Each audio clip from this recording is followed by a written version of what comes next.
Welcome, everyone. Thank you for joining us today. The webinar will get started shortly as we wait for attendees to join the room.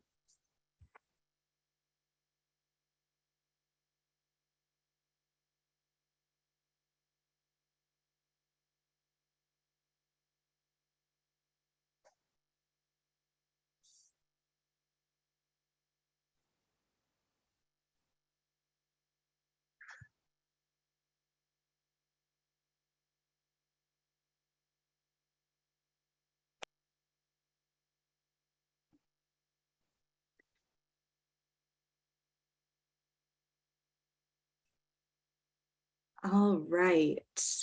Thank you for joining AMSEC today for the webinar titled Smart Changes in Ecmo, Sharing Center Experience, brought to you by Medtronic. Attendees' videos and microphones have been turned off for today's webinar.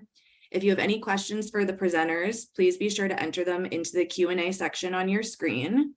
I will now pass things off to Natasha Joyner, Senior Medical Education Program Manager from Medtronic. Natasha is an AMSEC member and has been a perfusionist for 16 years. Thank you, Tori. It's my pleasure today to introduce our first speaker, Brandon Dioloso. Brandon started his career in bioengineering and chemistry and went on to continue his education in perfusion technology from the Cardiovascular Perfusionist from the University of Pittsburgh Medical Center. He is currently the lead perfusionist at UPMC with ProCirca. His experience is vast, from pediatric and adult perfusion, ECLS, instructor, and educator, including several publications. He has played a critical role in the success of the Ecmo program at UPMC, which has been recognized by ELSO as a Platinum Center of Excellence. Without further ado, we would like to welcome Brandon Dioloso.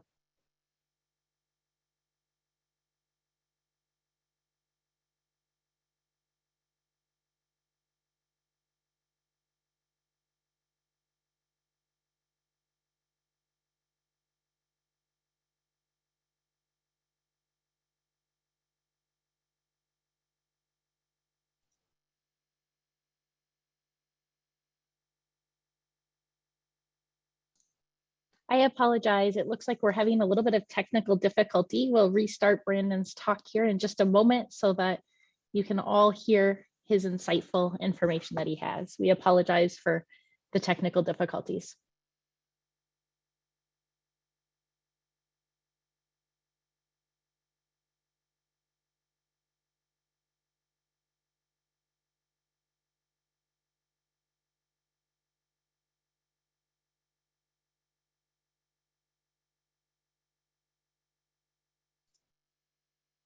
While we wait for this to get started, I'll ask anyone, if you have any questions throughout the session, just throw them into the Q&A section, and at the end, we'll give our speakers an opportunity to answer your questions. Thank you.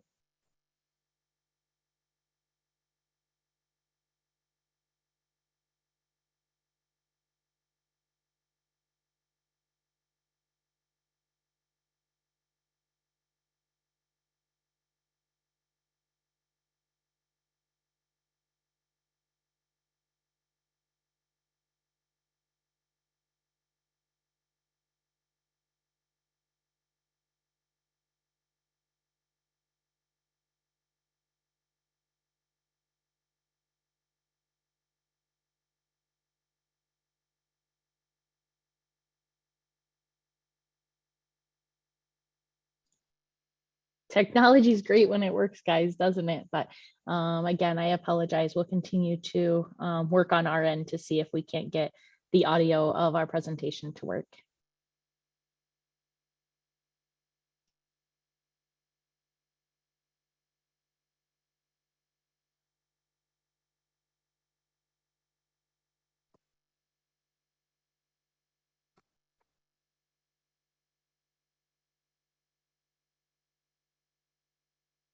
All right, hi everyone. Thank you for joining the webinar today. My name is Brandon D'Aloiso, and I'm going to be talking about smart changes to ECLS at our center, UPMC Presbyterian. So here's my disclosure. And a little bit about me. I am the lead perfusionist for education at UPMC Presbyterian in Pittsburgh, PA. In that role, I've traveled nationally, educating perfusionists and providers about ECLS. We've held comprehensive ECLS courses in Pittsburgh and Ecmo boot camps all across the country, bringing our equipment to the centers, teaching about Ecmo via both lecture and simulation education.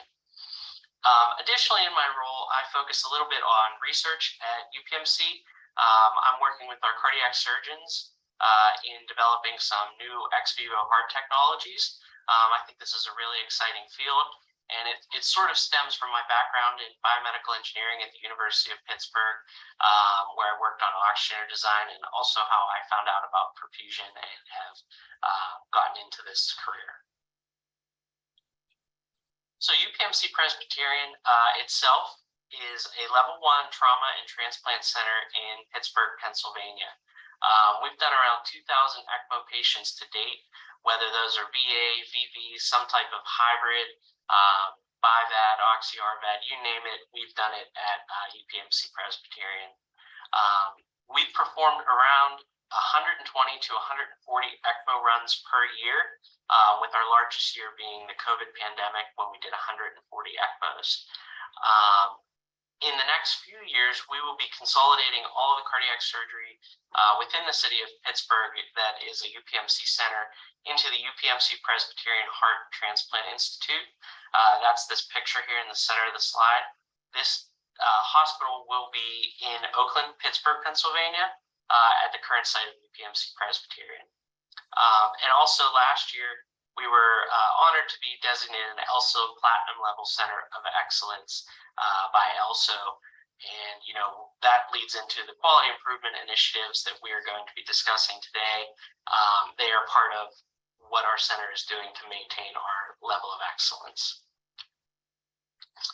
So to begin, our path to smart ECLS started years ago with a bulky monitored circuit.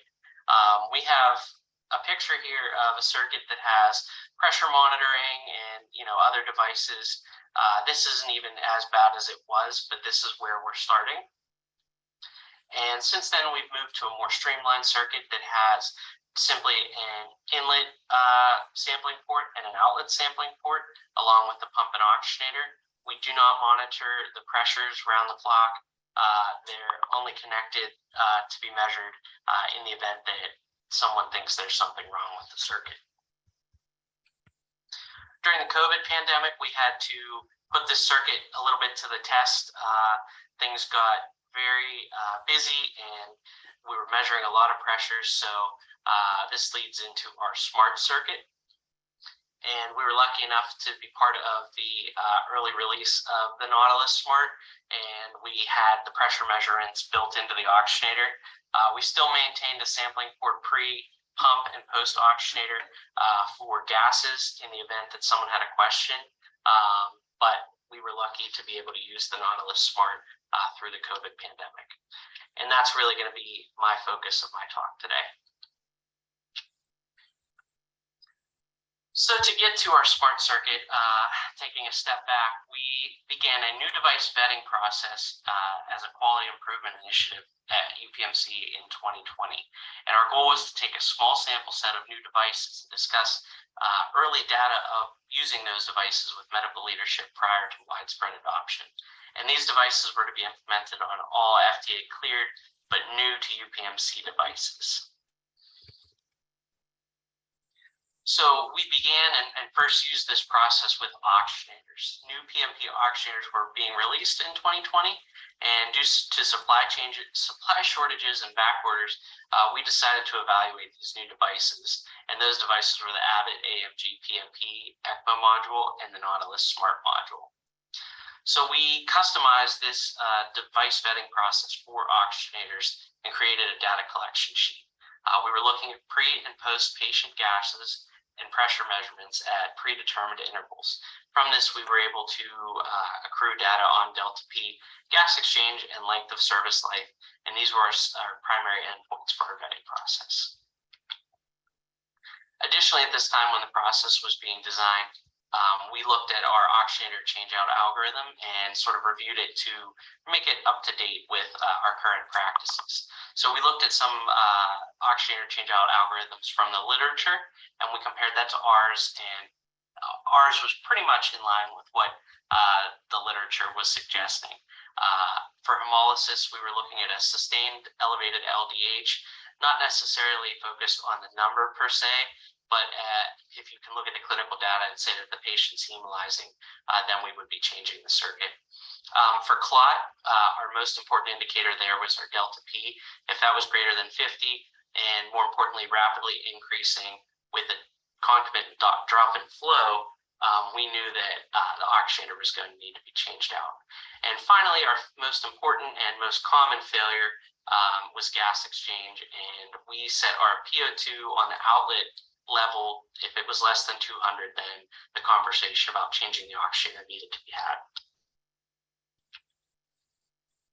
So we went through our vetting trial with the AMG, and our goal was to test 10 oxygenators for each device. So with the AMG, we only made it to 5 oxygenators, and that was because we were having inconclusive and troubling results in our first couple of uses. 2 out of 5 of the oxygenators included in the trial failed within the first, 24 hours, and that was due to both gas exchange and clot. We found that delta P was not a reliable indicator of clot on this device. In some cases, we found that the delta P was going up just before going down just before we determined that we needed to change out the oxygenator. And the outlet PO2s that we were getting from these devices were substantially lower than we regularly accepted at UPMC, even though, as suggested by the manufacturer, the O2 transfer values were potentially within spec. We took this data and we brought it to our medical leadership at our normal ECLS steering committee meeting, and we determined that it was not a good substitute or complement to our primary oxygenator. The docs and our team were not willing to change our practice and standards to accommodate the oxygenator, and the question was raised, should we even have to? So that was kind of the run of the AMG at UPMC. We were the first center to use the device in the US, and we were also the first center to decide that the device was not for us. And then we were hit by the COVID pandemic. So COVID changed for everyone the way that we do ECLS. Our hospital severely tightened inclusion and exclusion criteria due to contingency plans. We also required more from the oxygenators and the perfusionists utilizing the devices in the form of longer runs and higher gas exchange performance demands. The changeout risk was also increased, which led to some of the longer runs. Even the fastest changeouts at our center, we found that patients could arrest no matter how quick you were.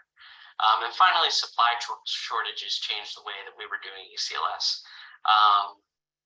The Nautilus, therefore, both the basic Ecmo module and the smart module were used in this trial without vetting trial due to necessity. So if we fast forward 2 years, a lot of sweaty blue gowns and long days later, we have had no COVID VV ECLS patients since February of 22. We've successfully used the Nautilus throughout peak COVID without issue. We had 9 smart ECLS COVID cases recorded, which made up about 10% of our total UPMC ECLS COVID cases. I'm assuming that there are more smart cases that they just weren't recorded that we used the smart oxygenator. And we had 2 patients on the smart device for extended runs, sort of off-label uses, but it was determined they were necessary for the patients by our medical team. And with that all being said, we finally have resumed our vetting trial to better understand the Nautilus Smart. Knowing that the device works for us, we focused on the importance of calibration and the use of the device in other patient populations. We have had a lot of cardiogenic shock VA Ecmo lately, so we've tested the device in both VV and cardiogenic shock VA patients now. And the results of our trial, we were able to use 12 Nautilus Smart oxygenators in the vetting process. It performed at or better than our expectations with all of our primary endpoints within expected ranges for all patients and all patient populations. To date, and that date I apologize is wrong, we have used 74 of the device. We've ordered 81. We have 7 on the shelf and have changed about 11. Late in our COVID runs, we started to have a bunch of patients that were coming in with a significant hypercoagulability, and around that period of time, we changed a lot of oxygenators, and that's when the majority of the Smart that we've changed were. Looking at this a little bit further, we've used 55 of the Smart as the primary oxygenator for the patient, and then 18 of them after a change out from another device. And looking at the results from the Nautilus a little bit further, PO2 in all cases remained at acceptable levels. The red dotted line is our oxygenator change-out threshold. We did not have to change our practice to work with the oxygenator. We didn't have to do an oxygen transfer calculation to know that the oxygenator was working. Our medical team was happy. Smart also allowed information about oxygen transfer at a glance with the Smart screen and the pre and post sats that are measured by the device. In most of our cases where we were concerned about an oxygenator, our physicians still prefer to verify with pre and post gases, but we're starting to get our medical team more comfortable now that they've been using the device more in trusting those values. For delta P, in all cases with the Nautilus Smart, values remained at acceptable levels. You see again, our red dotted line is our oxygen change out or worry threshold, where we start to be worried about the oxygenator failing due to clot. Delta P with the Nautilus Smart additionally was familiar to us within the range that we use with our standard oxygenator. The values didn't seem significantly higher as they did when we used the AMG. We've had one case of erroneous readings that we did not include in this trial. It was before we started the trial up again, and we determined that that was just due to fluke priming practice. And finally, we looked at calibration and accuracy. I have a graph here with the average difference in displayed values from measured values for the pre-sat and the post-sat with the standard deviation. The pre-saturation was more the post-saturation was more accurate. This is probably because there's less variation in that value, and the pre was still within a reasonable range. Unfortunately, when we did this, the device was recalibrated each time that we drew samples, so further variation will be required to look at whether the monitor varies over time and recalibration frequency. We concluded from our trial that the Smart should remain a primary oxygenator at UPMC alongside our other primary oxygenator, the Quadrox. In light of ongoing supply issues with all medical products, we are required now to have a dual supplier for everything. We justify our price point for the Smart Nautilus by comparing it to our third circuit, the CardioHelp. One thing that's interesting is that we don't use the sat crit probe of the CardioHelp, so we don't get the value from using our CardioHelp, and that's due to the alarm limits, which with the Smart Nautilus is not a problem now because of the software update. You can truly customize your alarm limits however you want. One nice thing with the Nautilus Smart is standardization of care for all patients being a motivating factor. When we use a Centromag Quadrox, we do not hook up any pressure transducers unless there's a concern. So having those values measured on the Smart screen really helps us out. We've had no change of practice needed to use the Smart, and that has made our medical team happy.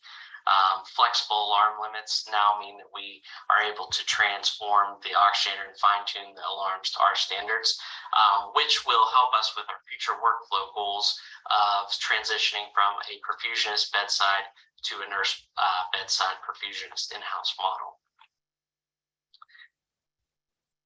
And moving to that RN single caregiver model, the monitoring features will allow us to develop call triggers for RN coverage and determine a standard initial alarm configuration that can be changed based on patient issues. So a quick case study while I wrap this up. We had a VAV cannulation recently with a 53-year-old male that had a long bypass run for a difficult aortic valve replacement at another hospital. The patient was brought to us on peripheral VA ECMO with barely any cardiac function and an open chest. An Impella was placed immediately to unload the heart, and 5 days after the patient arrived and had the Impella placed, he was having decreasing PO2s via his right radial blood gas. He was brought to RO for chest washout, and the decision was made to place a new cannula for VAV support. At this time, we switched the circuit as well, and we had a Nautilus in place, and it allowed us real-time feedback on cannula positioning for recirculation and what portion of the flow should be flowing to the IJ versus the femoral vein via the pre-oxygenator saturation.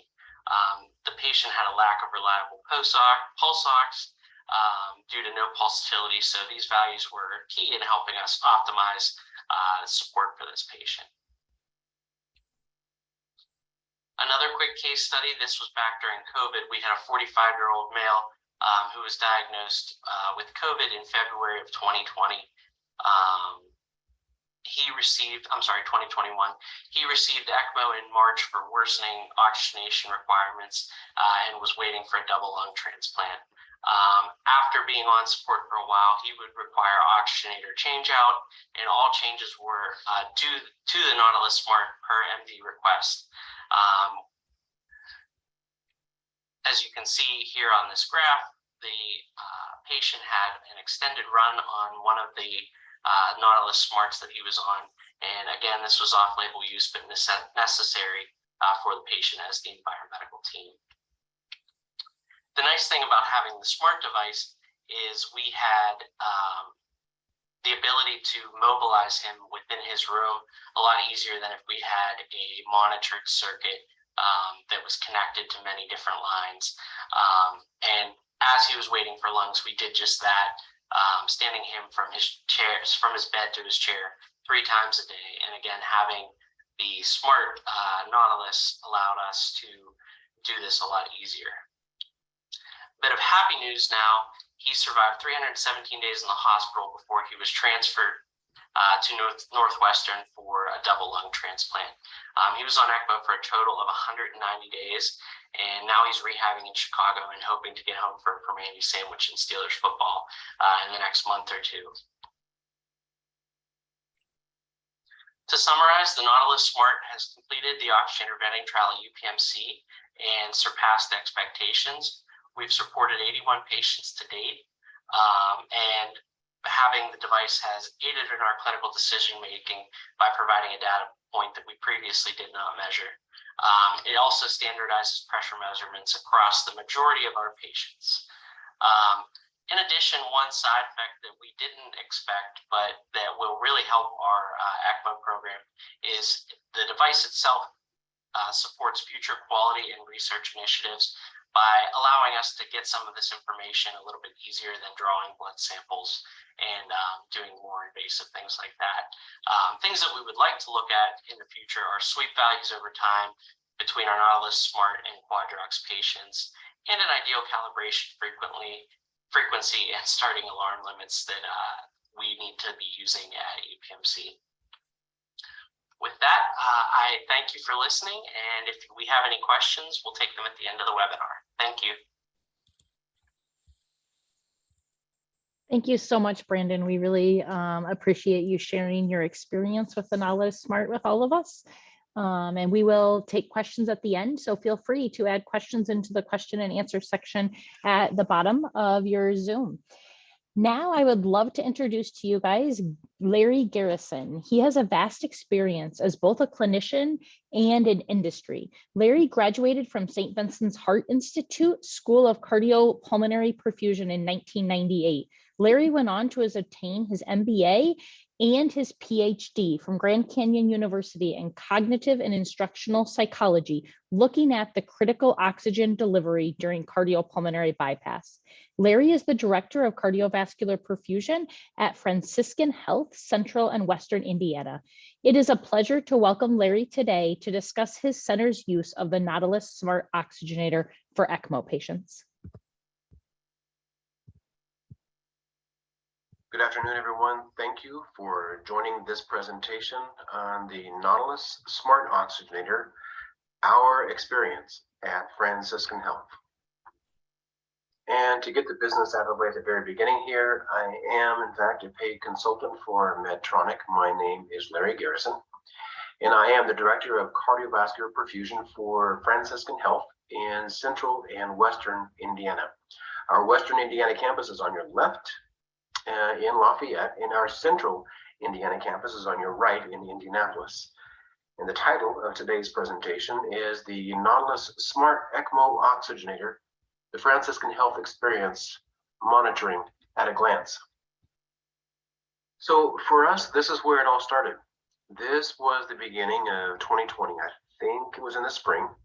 And our Medtronic representative helped us out in a bind when we were trying to find disposables that could help us to support our patients who were in need of ECMO. Scott Alford came to us and said, hey, we have this new oxygenator and we think that we might be able to help you on a limited basis. And of course, we told him that we would take whatever help he could offer us. And so he ordered 5 of them, received them, and the performance of this oxygenator was just outstanding. We were very impressed.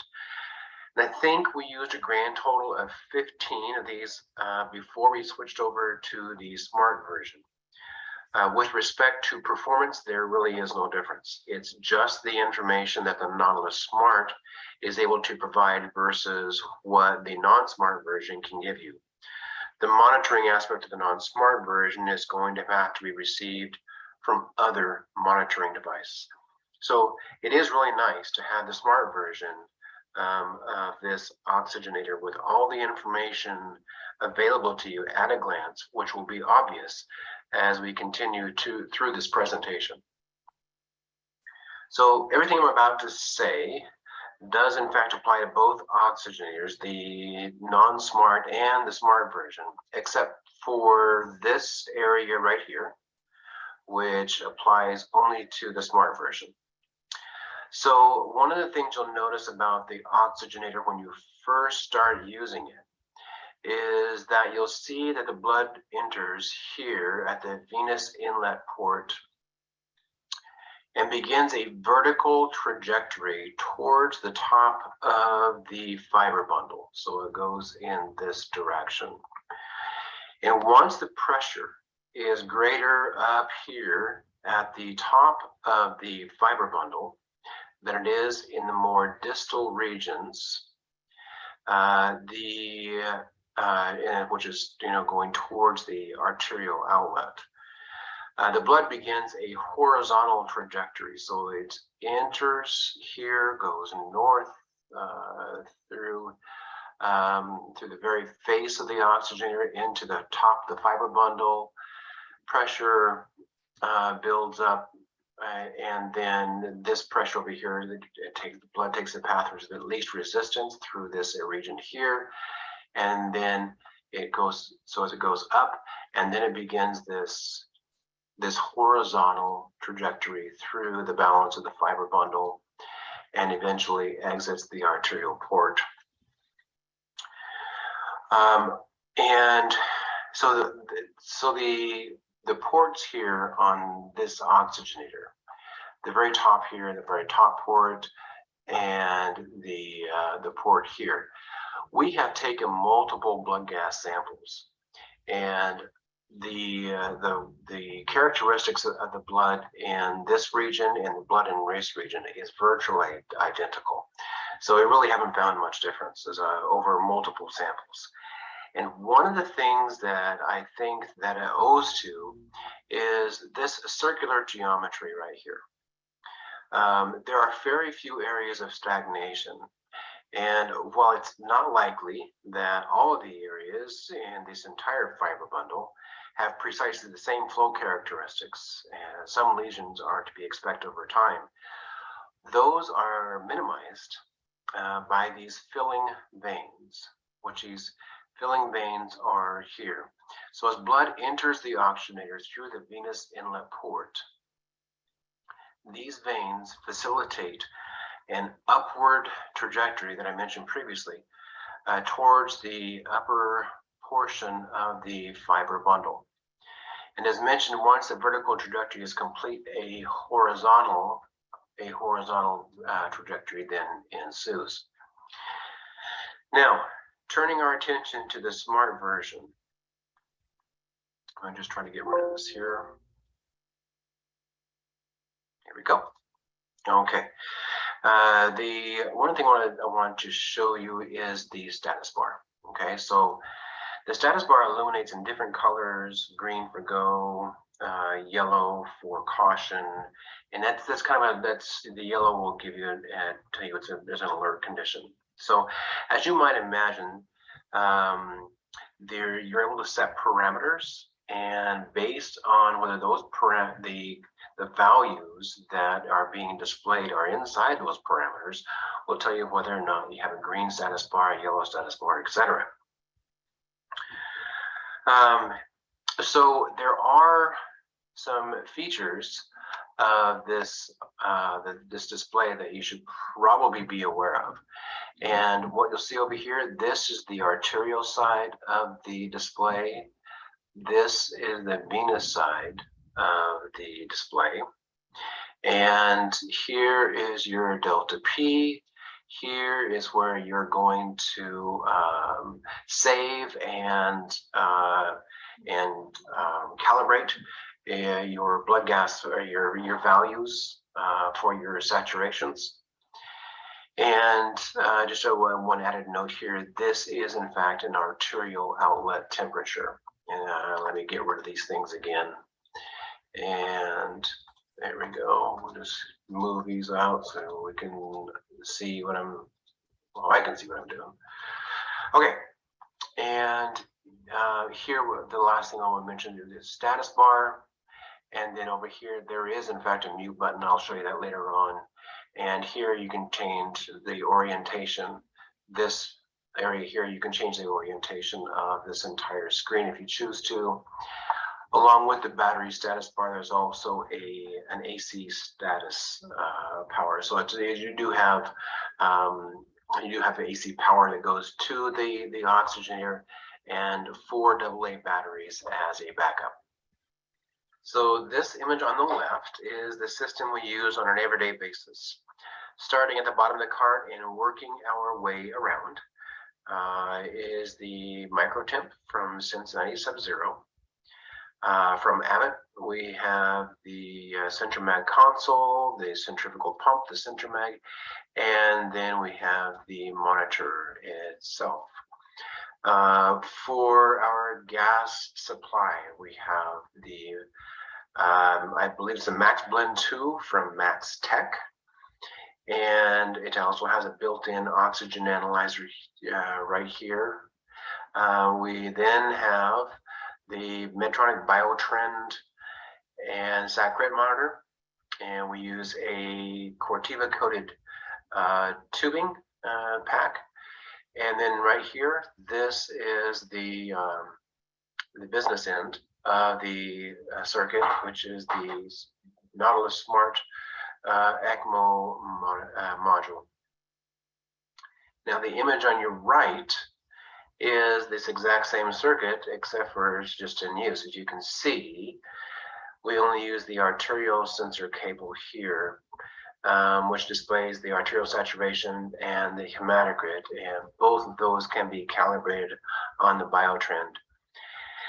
And then we rely on the information on the top of the smart module for the other information. But what I'd like to draw your attention to right now is this green status bar that is illuminated that's on top of the oxygenator.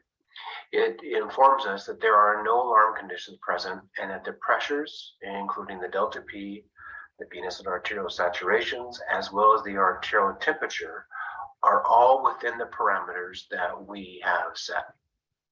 So I would like to move on now and to what I consider one of the key benefits of using the Nautilus Smart Ecmo Oxygenator. I'm sure everyone watching this presentation has established VA and VB weaning guidelines or protocols. And what you see on the screen is what we use as our VB protocol. And the step 4 of this process is our deoxygenation and decarboxylation challenge. Then this is where we start typically somewhere around 100%, and then we increase or incrementally decrease the FDO2 by increments of about 10% every 5 to 10 minutes. And then provided that test is passed, then we incrementally decrease the sweep gas rate. And so particularly in the deoxygenation challenge, we adjusted venous and arterial saturation parameters to reflect our expectations of what we believe will be the response of the patient. For example, if we believe that the patient will end up with a venous saturations that are greater than, say, 55%, we will adjust the lower end of the venous saturation parameter to 54% or maybe 53% or so. And in that way, the status bar will stay illuminated green during the weaning trial. We can see that at just a glance. So we don't have to be standing right there next to it. We can see it from a distance. So it provides us with the ability to focus our attention on things like patient hemodynamics and those changes that may be occurring without having to focus on the values on the oxygenator display.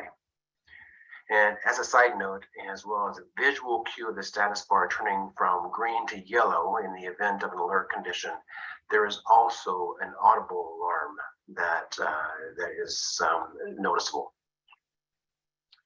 So we do start the deoxygenation challenge typically at 100%, but for the sake of brevity, and certainly for the sake of information overload, I started this image series at the 40% mark, and had the user of the camera, which was me, made sure that the camera angle was appropriate and was level with the gauge, you would see that the ventilation rate was set at 1 liter per minute.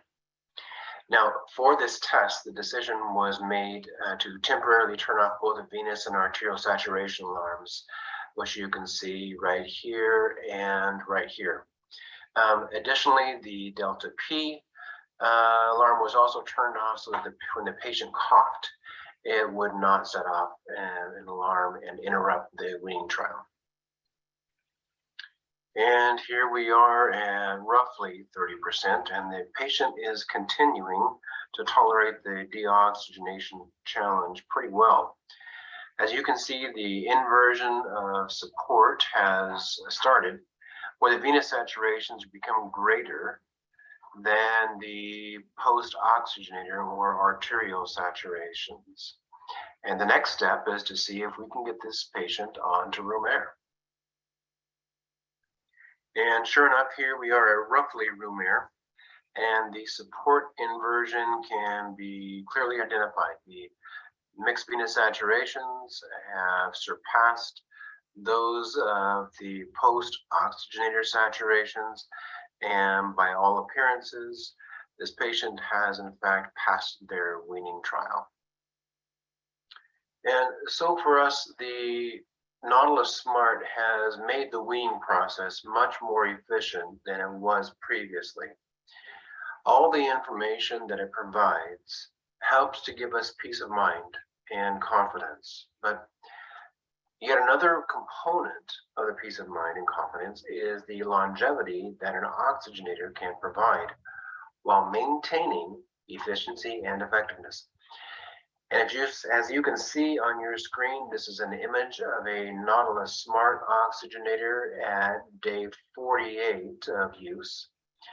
Now, you can also see that there are in fact lesions that have accumulated, particularly at the borders. And this is to be expected based on the physics of blood flow and the intermittent use of anticoagulations. There are lesions here. There's one small one here. There's one here. There's one here, and I believe I saw another in this region here. However, they don't appear to be affecting the performance of the oxygenator, as you will see on the next slide. When you see the results of the pre and post oxygenator blood gas, at an FiO2 of 100% and a blood flow to sweep rate of 1.8 to 1. I think you would agree that these are impressive numbers, and particularly so for an oxygenator that is on day 48. You can see that the pre to post values of PCO2 and PO2 are similar to those of what you would expect coming out of a brand new oxygenator. But at this point, we are over a month and a half into this run. For PCO2, 56.8 down to 33.8. For PO2, 33.5 increased to greater than 488, which is the boundary of what our ABLs will calculate. And the venous saturations have gone from 62.1 to at least 100%. Now, these are the types of numbers that can help to provide confidence that you, in fact, are delivering the therapy that you had intended to deliver. So here we are, day 60, and with similar Ecmo settings that are in place, and you can see that the performance of the oxygenator in the blood gas values, and it's just very impressive. We have a fixed PCO2 of 56.2, that's decreased down to 40. A PO2 that has begun at 36.6, increased to 419. Saturation is 68.2, increasing to greater than 100. Again, just very impressive. You can see a very slight drop off here from greater than 488 to 419, but clearly nothing to be concerned about at this point. And you can see that the same lesions are in place on day 68 as they were in day 48, but they really haven't grown very much. And as you will see, they are having very little impact on the performance of the oxygenator. They're still here, and there's one down here, but really there's not a lot that is affecting your performance, and you will see that on the next slide. So here we have the day 68 blood gas values. We have a PCO2 from 58 down to 39.8, and that's with a sweep of 1 to 1.5. We have a PO2 of 35.3, increased to 361, and then we have saturations of 66.2, and they have increased to 100%. Now, you can see here what some might suggest are a decrease in the performance of the oxygenator, and I would agree that there is some decrease in performance. However, this is day 68, so pretty impressive, and again, it does provide the peace of mind. Now, I will tell you that eventually this oxygenator did in fact need to be changed out, which I believe happened either day 76 or 78. I don't recall which one, but it was one of those 2 days.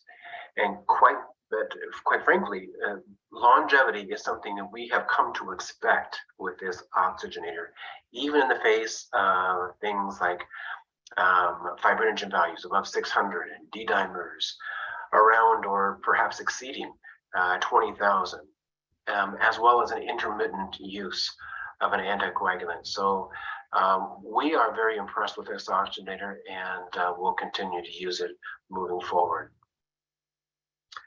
So the final slide I want to share with you is really what this is all about, and that is the thoughtful and intentional care of people who rely on us to deliver the very best we possibly can. And with that, I'd like to thank you for your attention, and thank you, each one of you, for what you do each and every day.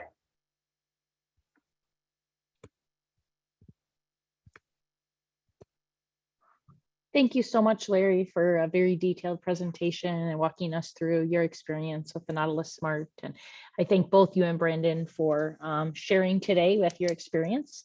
We do have some questions that came in, so I'll go ahead and kick it off if you guys don't mind answering some of the questions that the team had. And as they're answering questions, feel free to continue to add questions down in the Q&A section on the bottom, and we'll go ahead and answer those live or reply directly to you with those. So the first question that we have is, does your medical team rely on the SMART values completely, or do you still draw gases to determine oxygenator function? For us at UPMC, we are still, it's gotten better, I would say. At the very beginning, we had staff members who wouldn't even turn the screen on because, you know, they didn't know what really to deal with it. And then we've done some education, and as people have gotten more comfortable now, it's kind of been something that people you know, kind of rely on and look at as more of a comfort tool. And even some of our doctors now, you know, they know that if it's been calibrated, they know that they can trust those numbers.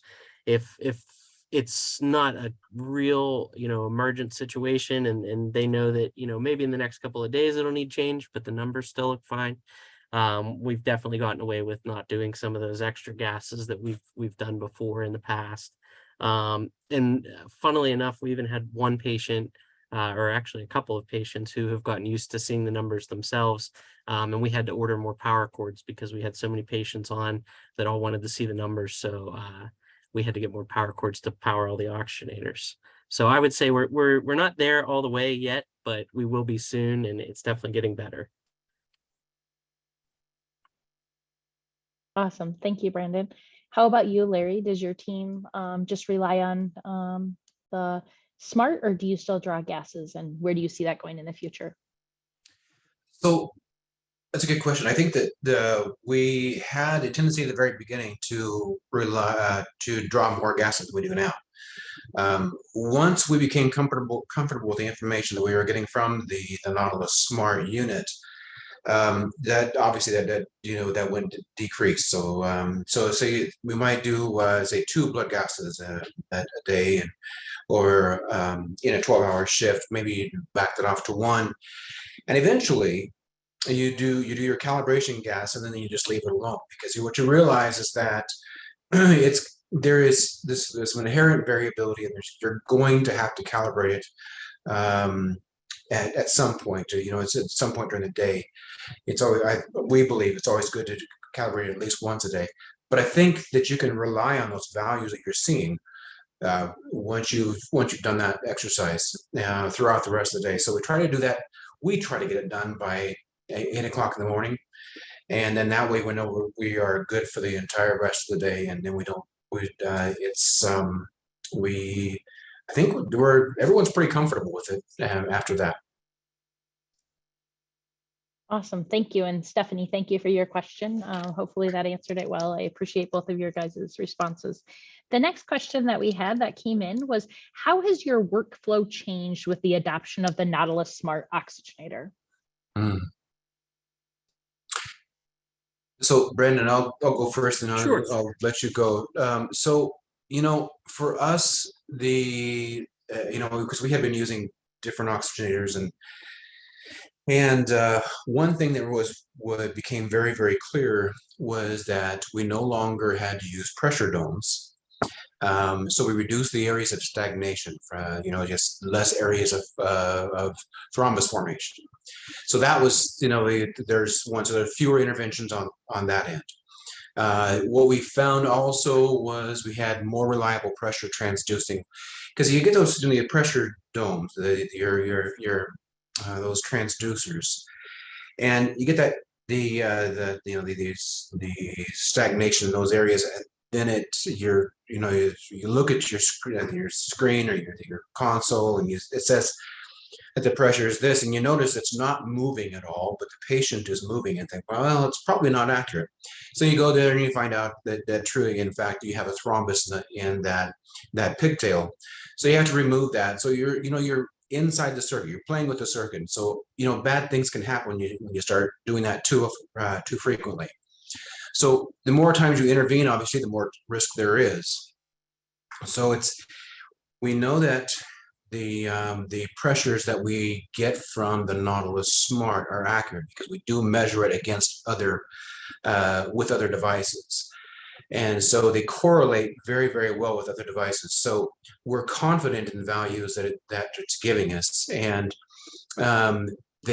in each time that we have checked them with other devices, they've always been accurate.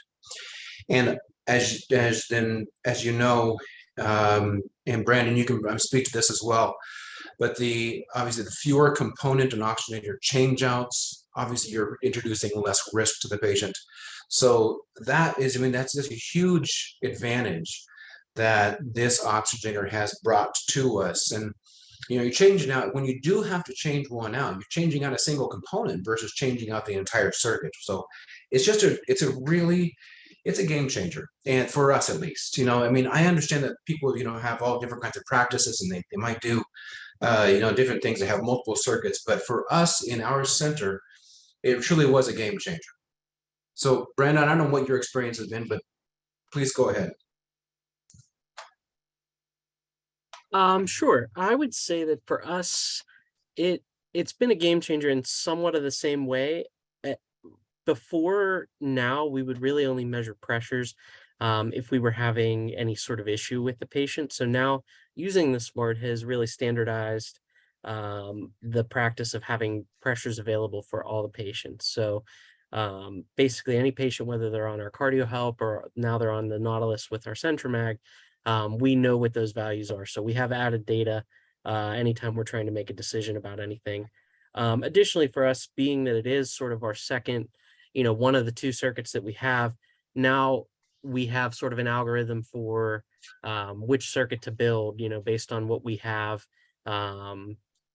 already built and what we have on the shelves and stuff like that. So we've had to make some changes in that regard, not really patient care related. And then finally, one thing that has sort of permeated up to our medical care team is, knowing those values, they can sort of make those decisions and say, hey, I walked past your oxygenator and I looked at it. And so we're starting those conversations a little bit earlier than, now the patient is looking sick. Let's rule out that the oxygenator is failing because we have that. And it's really sort of streamlined the whole process. And I feel like we're also, I don't have hard, fast numbers to verify this, but I feel like we are changing out a little bit less oxygenators at this point recently. Awesome. Thank you both. The next question that we have is, please share your insight on the Ecmo mobilization indications for your patients. Brandon, go ahead. I'll share mine after yours. All right, sorry, I had just gotten a chat that I was responding to in the Sorry. comments. No, it's all good. The mobilization, I'm sorry, can you repeat the question, Tasha? Yeah, no problem. Sorry about that. No, it's So okay. can you share? Yep. So Hong's asking us if you could share your insights on the Ecmo mobilization indications for your patients. Oh, okay, sure. Yes. Basically, anyone that can be mobilized, we try to mobilize. We get patients that you would not imagine getting out of bed. We are getting them out of bed. Pretty much anyone that, is closed chest and feels strong enough, our doctors have us at least pulling them over to a chair, ideally sort of standing up and walking in place. We work a lot with our physical therapy team and everything in that regard. So we move a lot of patients. I think it's a big undertaking. So. Yeah, and for us, we the indications for when we start thinking about mobilization is when they're awake. Once they start being alert and oriented, we start, even start with bed exercises, just small things. Our physical therapy team gets involved, and they come in, they develop a care plan for that patient, and in associating with their current limitations. And so they started right away doing bed exercises, and then go from there to the side of the bed. And we tried our very best to get them walking. Yeah, you saw the patient outside. The patient at the very end of my presentation there was transferred out for a single lung transplant. He's actually being discharged from Loyola very soon. But the reality is that patients who are mobilized just simply do better, and they're stronger. They recover. They tend to recover faster. I don't have any data to back that up, but there's certainly plenty of information in the literature to back that up. So the indications are being, if you're awake and you can participate in any kind of physical activity, well, that's an indication. That's what we're going to do. Awesome. Thank you both. I am also wondering, in that same realm, has the SMART changed your ability to wake up your patients? I know in some of my previous experiences, it's, a little bit difficult and challenging for, the centers, and especially with new specialists, to determine when it's appropriate to kind of decrease that sedation and get your patients up and awake. Because yes, you're right, Larry, all the literature supports that. But have you guys experienced any change in your ability to wake patients up, or the information that the SMART has given you?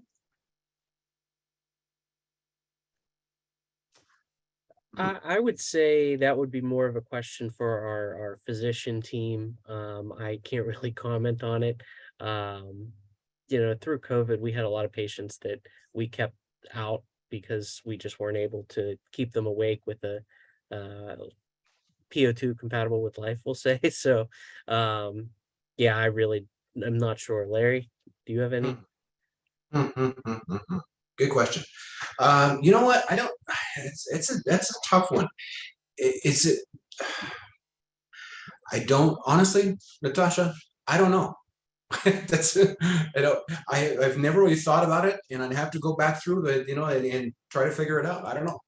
Sometimes those are the best answers, right? We don't know, and we can continue to do some research. Yeah, maybe somebody else can figure it out. That's awesome. So the next question we have coming in from Raymond is, what's your anticoagulation plan with this oxygenator? Yeah. Here we use bivalirudin for all of our patients. We have a really smart pharmacist who came up with a nomogram for it, and we just stick by that for all of our Ecmo patients. So I can share that, I guess, if anybody would like to see it. But yeah, us too. It's pretty standard with ACTs 180 to 220s. We don't do anti-10As. We don't do those. We do the PTTs, so the APTTs between 60 and 80. They tend to hover around there with our and do quite well. Now, I do have to give the kudos to this oxygenator, because it does very, very well without anticoagulation. Obviously, you can't, there's a bunch of voodoo around that, but in reality, that we have, if a patient has a potential GI bleed or something like that, or a nosebleed or something like that, you have to stop the anticoagulation for a while. We don't get concerned about that. You leave them off for 3 or 5 days. And unless they are just, in Brandon's case, he was talking about some patients who are just hypercoagulable. You get D dimers of over 100,000. There's nothing you can do with that. You have to live with it. But in general, we're just not concerned about them not being on anticoagulation for extended periods. yeah, I should mention that we also do that quite a bit, especially any patients that come out of the OR. We're leaving them off for an extended period of time, or anyone who's bleeding. So, and I see someone put in the chat that they would like that nomogram. I think my email was earlier in this. I'm not sure if you can share this, Natasha, somehow. But just send me an email. I'm happy to send it to you. Or I'll put it in the chat. How's that? Oh, perfect. Yeah, we can add it into the chat, and there you go. So then it looks like the next question that's coming in is, can you talk about the learning curve for your teams moving to the SMART? Obviously, it's a different type of a device with some additional numbers. So what was that learning curve like for your teams? Larry, I'll let you go first this time. Okay. So our team isn't that big, so it was brief. I think that, half a dozen of us gathered around the oxygenator when you primed it for the first time, and thought, oh, that's pretty simple. That didn't take a lot. We did read the IFU, just so you know, and that made it a little bit easier. But it primes nicely. It really just performs, quite well. I think the difficult, if there's a difficult part to this, is that you have to learn how to navigate the screen, and that really is, I think, and I think our team does too. It's pretty intuitive. If you tap on it, it does something. If you tap on one of the windows, it opens up and it essentially tells you what to do. So I don't know. The learning curve, I think, was pretty short. It's I can tell you that it is shorter than some of the more nuanced oxygenators I have used previously. I would say for us, it was pretty short too. We have a fairly large team because we have, I would say, I think it's 8 full-time staff here. And then we have casual perfusionists who sit our ECMO overnights and weekends, and we kind of fill in any holes there. The hardest part was getting everybody to have, an in-service time with the device because, those casual people have other jobs at other hospitals. So just getting everybody together and getting everybody hands-on experience prior to using it clinically was the hardest part. And then our rep, Rich Walzak, he provided us with access to sort of an online demo of the screen itself. So we had the ability to have people click through it and play with it in that respect. So that was easy. It was easy to teach people to prime it, no different than what we were used to. And the medical staff, the doctors and everybody, really just kind of the confidence level with it grew over time. So there was no real learning curve there. So basically the same thing Larry said, just, once people got their hands on it, it was pretty intuitive to get used to. Awesome. Thank you guys both for those. Hong has a question for you guys about if you have had any observation of any fluid leaks at the gas exhaust port on the Nautilus. Fluid leaks in the gas port? Well, we sigh the membrane like every 2 hours. So we just put a little paper towel underneath there, turn the sweep up, and just let it do its thing, turn it back down, and 15 seconds you're finished. So that's the only thing I can really speak to. Brandon, is your experience been any different? No, we do the same thing. We sigh it every hour or two as well. I was actually asked a similar question at CREF last year when I talked with Medtronic. And basically inside of the oxygenator, from what I understand, there's a little plate that catches some of the normal condensation that would come out when you sigh it. And I guess people are noticing that more fluid is coming out when it's being sighed. And I guess what I was explained was that the fluid accumulation on that plate, when you do sigh it to the point where there's enough that it comes out, a lot comes out at one time. So it's not more fluid coming out than another oxygenator. It's just, it's coming out all at one time, I guess is the best I can explain it. Yeah. Kind of we haven't spits had it any out. blood or any other type of fluid like No, neither way. No. Hopefully that answers it. Awesome. Yeah, I think that is exactly what they were looking for. Perfect. I think that's good. I think we've answered most of the questions that we've had here. I think we had one other question about if it's changed your daily routines. So the other question that we had was, has this changed kind of the daily routine that you guys have for your ECMO patients? Larry, you want to go? Sure, I'll go ahead. I'm going to say yes, it has. It simplified them. And one of the ways that it's done that is that we don't, a lot of the information that we're getting from the electronic window, from that screen, is people have gotten very comfortable with it. And so we're a perfusion run ECMO program. As much as we try to get away from that and go to a nurse and RT run, it just hasn't worked out at this point. But we still hold out some degree of hope. But at this point, we have the nurses, our ECMO nurses, people who do have to take these ECMO patients. They become very comfortable looking at that information, and if we don't happen to be there at the time, they give us a call and let us know and say, hey, one of the things is turned yellow. The little display lights turned yellow. I said, well, I go over there and I said, well, which one has a little alarm button in the corner of the window, And so they'll look at that and they say, it's a venous sats. I said, well, you're probably waking up, and it's okay. I'll come up and look at it. And so it has changed our routine in that it's freed us up from some time. And it's also allowed us to, and this is really cool, it's allowed us to do some teaching at the same time, because we know those they'll call us and say, this is happening, and say, well, okay, great, why is it happening?